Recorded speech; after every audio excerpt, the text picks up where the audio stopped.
Good evening and welcome. My name is Don Hyman, and I'm with the Hamilton Hill Art Center's 2020 Kwanzaa celebration. This year I've been asked to read a short story for children, and I've selected the book Aunt Clara Brown, Official Pioneer by Linda Lowry. And the principle of Kwanzaa that I'm representing with my story is Imani. And Imani represents faith. It's a key Swahili word, and the principle means to believe with all our hearts in our Creator, our people, our parents, our teachers, and our leaders, and the righteousness and victory of our struggle. And I feel that no one else represents this to me more than Clara Brown, who was an African-American woman that lived during the pioneer days. I'm going to tell you her story, so sit back and listen. St. Louis, Missouri, 1859. Clara Brown made her way past barrels of dried fish. She stepped around bales of cotton everywhere. Men tossed and turned bags and boxes from boats onto the dock. They had all brought their belongings down the Mississippi River to St. Louis. Soon, they would load up their covered wagons and head west. Stories about gold in the Rocky Mountains ran wild. Everybody hoped to get rich. Clara walked up to a group of strangers. She asked if they were going to Colorado. A big burly man turned. What was a woman doing on the dock? And a black woman at that. He looked her up. He looked her down. Then he told Clara she couldn't leave for Missouri. She was a slave. Clara proudly waved the papers in her hand, raising up her chin. She said she was no slave. She was Clara Brown, and these were her freedom papers. The men stared at Clara. In 1859, not many slaves had been freed, but when Clara's last owner died, Clara bought her own freedom. It had taken a lot of money and a lot of work. But 57-year-old Clara was a free woman. Clara told the men she couldn't pay her way to Colorado. She would work for them. These men looked like they were too busy thinking about getting rich to fix food or wash clothes. Clara said she would cook their meals and wash their shirts. Smiles brightened on the men's faces. The man in charge of the group stepped forward toward Clara. "My name is Colonel Wadsworth," he said. Right then and there, Clara Brown knew she was heading west. Clara hurried home to pack up her laundry tub and boiler. Her best friend, Becky Johnson, helped Clara, and Clara was so excited. The gold miners out west were getting rich. Would Clara get rich too? Tears suddenly stung Clara's eyes. It would be nice to be rich. But she was really going to Colorado for another reason. She hoped her daughter, Eliza Jane, would be there. Clara wanted to see her sweet face just one more time. Clara had been sold many times to many different slave owners. She had lived in Virginia, Kentucky, Kansas, and Missouri. 25 years earlier, the Kentucky owner had sold her daughter Eliza Jane. She was only 10. Clara had never seen her again. The minute Clara was free, in 1856, she had began looking for her Eliza. She asked everyone she met if they had seen her. She watched the faces of people and passing by, hoping to spot her. That's why Clara was heading west. She thought Eliza's owners might have taken her there.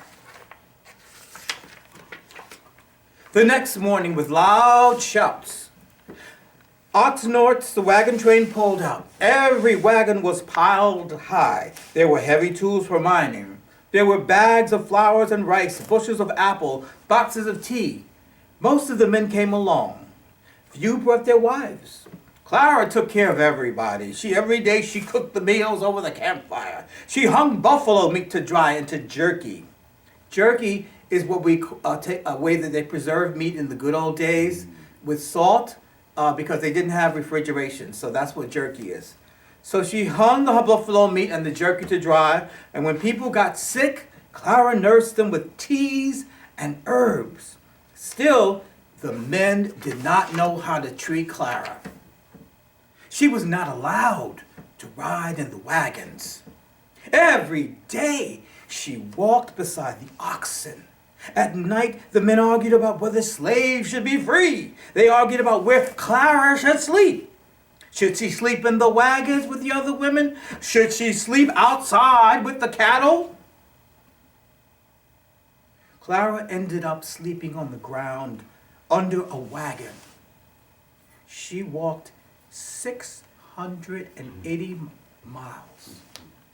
In June 1858, the wagon train made it to Denver, Colorado. Clara was tired, but thrilled. Here in Colorado, she would start a new life for herself. Central City, Colorado, 1859. Denver was buzzing with rumors about gold. People said Central City was the heart of the gold country. The only way to get a coach to Central City, was by coach. And however, black people were not allowed on public coaches. But Clara had enough money to pay a man to drive her in a private coach. She had to pretend she was the driver's servant.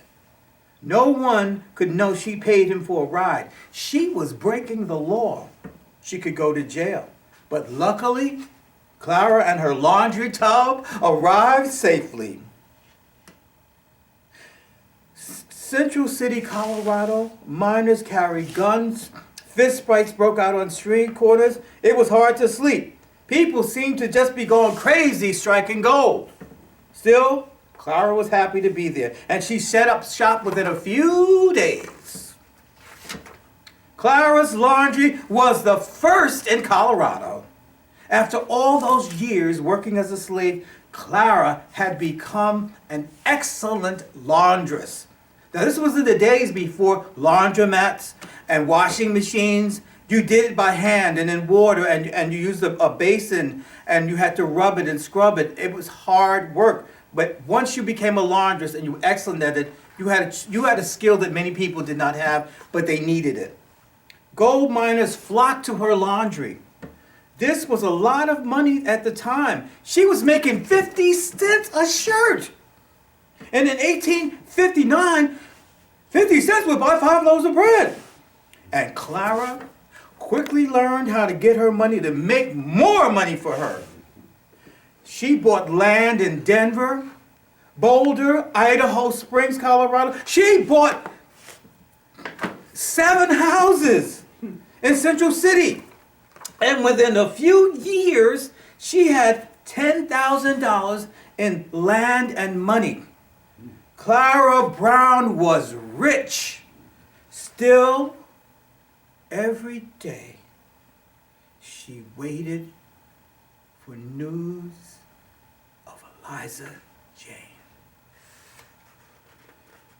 No one in Central City had news. Clara's friend Becky had no news. All the money in the world could not bring Clara what she wanted most, to see her daughter again.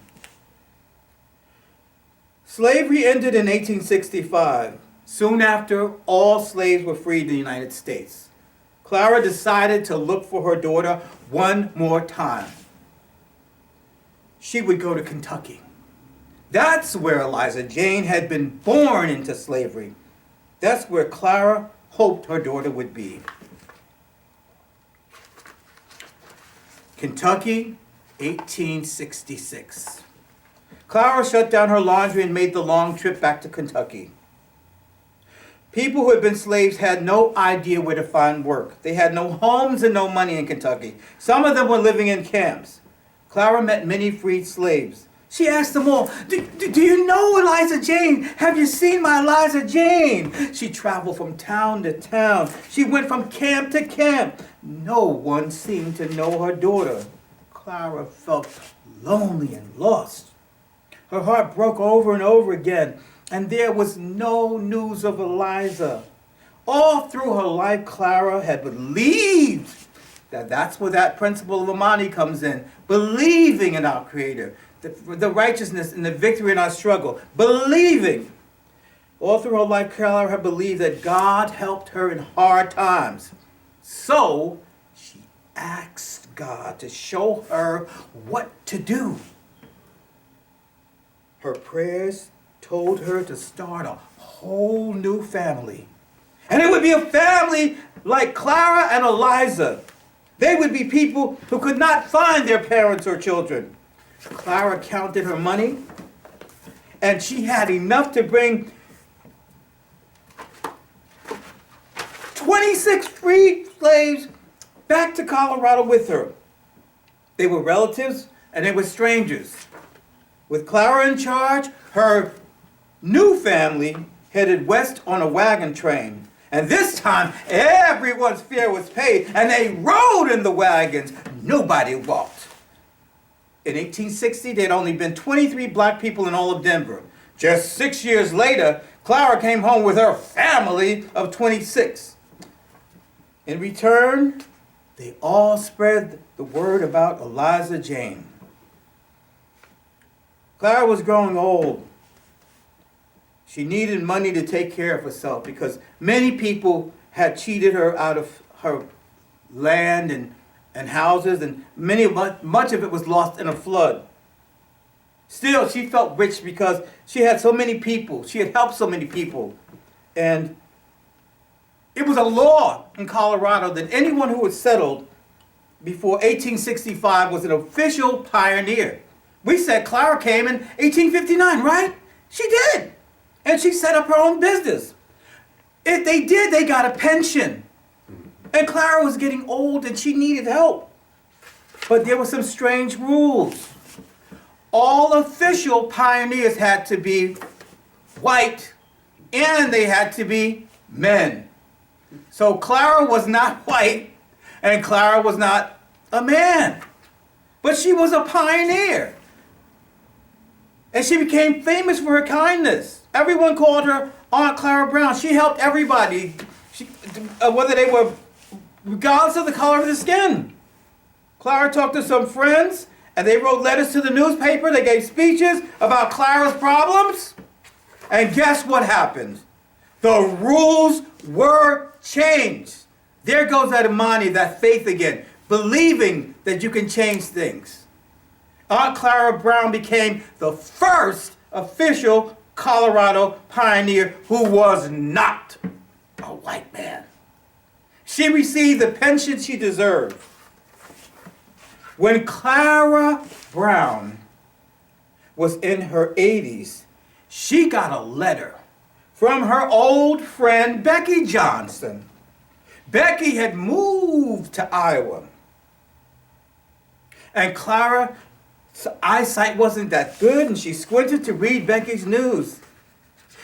Becky had met a woman in the post office whose name was Eliza Jane. She had been a slave. She was taken from her mother when she was 10 or 11. Clara's heart almost stopped. Could it be her daughter? And the letter said, "Come right away." Clara did not have enough money to go, but Clara's friends heard the news, and they wrote the newspaper, and they gave dinners, and they got money for a trip. And finally, in early spring, Clara got a train bound for Council Bluffs, Iowa. She remembered her little girl in pink, 50 years before, standing up on the stage for sale. Eliza Jane was so scared that she threw up in front of the crowd that she was going to be sold to. This made her angry, her owner angry. He'd get less money for her if she was sickly. Clara wanted to push away all those people and rush up on the stage and just get her little girl back and hold it tight. Instead, Eliza Jane was sold. She was loaded on a wagon with farm equipment, furniture, and other slaves, and Clara and Eliza didn't even get a chance for a last hug. Clara's train arrived in Council Bluffs. There she got a trolley to 2nd Street, and the closer Clara got to a stop, the faster her heart beat. They made sure, the people on the train, that she got off the right stop. Clara stepped off the trolley into the brisk March wind. She walked down the street. She saw a tall, dark woman running toward her through the puddles. Suddenly, Clara was struck with fear. What if she did not recognize her daughter? It had been so many years. The woman slowed down and came closer. Clara could just make out her nose and her smile. The woman took another shy step forward. Then Clara was close enough to see her eyes. They were the sweet brown eyes Clara had never, ever forgotten. Her heart leaped. She would recognize her little girl any place, even if 100 years had gone by.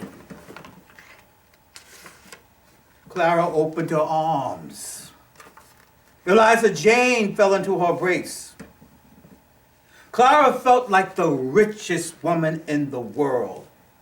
She was holding her own Eliza Jane in her arms again, and this time she would never, ever let her go. Eliza Jane and her daughter came back to live with her mother in Central City, Colorado. And 2 years later, when Aunt Clara Brown passed away, the official pioneer, they say she had one of the biggest funerals in Colorado. Even the mayor and the governor, all the newspapers talked about her. Did you know about Clara Brown? Clara Brown knew about faith. Clara Brown had the principle of Imani.